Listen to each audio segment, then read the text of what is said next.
കാടമുട്ടയാണോ കോഴിമുട്ടയാണോ കൂടുതൽ നല്ലത്? നമ്മുടെ നാട്ടിൽ ചോദിച്ചു കഴിഞ്ഞാൽ നമ്മളെല്ലാവരും ഇപ്പൊ പറയുന്നത് എന്താണ്? കാടമുട്ടയാണ് കൂടുതൽ നല്ലത്, അതിന് പോഷക ഗുണമുണ്ട്, അത് കഴിച്ചു കഴിഞ്ഞാൽ ആസ്മ കുറയും, അലർജി കുറയും എന്നെല്ലാം പറയാറുണ്ട്. സത്യാവസ്ഥ എന്താണ്? യഥാർത്ഥത്തില് കാടമുട്ടയ്ക്ക് ഈ പറയുന്ന അത്ഭുത ഗുണങ്ങളൊന്നും ഇല്ല എന്നുള്ളതാണ് വാസ്തവം.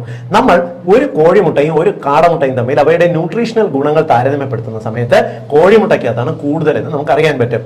ഒരു കാടമുട്ടയ്ക്കകത്ത് ഏകദേശം 1 ഗ്രാം പ്രോട്ടീനും 1 ഗ്രാം കൊഴുപ്പുമാണ് അടങ്ങിയിട്ടുള്ളത്. കൂടാതെ റിബോഫ്ലാവിൻ, വൈറ്റമിൻ ബി കോംപ്ലക്സ് കുറച്ച് അടങ്ങിയിട്ടുണ്ട്, കൂടാതെ വൈറ്റമിൻ B12 അടങ്ങിയിട്ടുണ്ട്. എന്നാൽ നമ്മൾ കോഴിമുട്ട നോക്കിക്കഴിഞ്ഞാൽ ഒരു കോഴിമുട്ടയ്ക്കകത്ത് ഏകദേശം 7 ഗ്രാം പ്രോട്ടീനും ഉണ്ട്, 5 ഗ്രാം കൊഴുപ്പും അടങ്ങിയിട്ടുണ്ട്. അതായത് ഒരു കോഴിമുട്ടയുടെ അളവിൽ നമുക്ക് ഗുണങ്ങൾ കിട്ടണമെന്നുണ്ടെങ്കിൽ 7 കാടമുട്ട നമ്മൾ ഉപയോഗിക്കേണ്ടി വരും.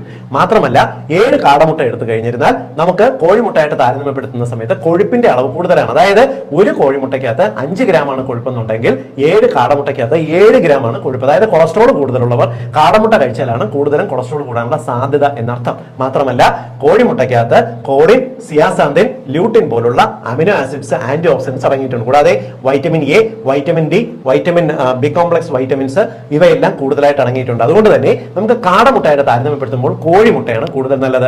കൊച്ചു കുട്ടികൾക്കെല്ലാം 2 കോഴിമുട്ട നൽകുക.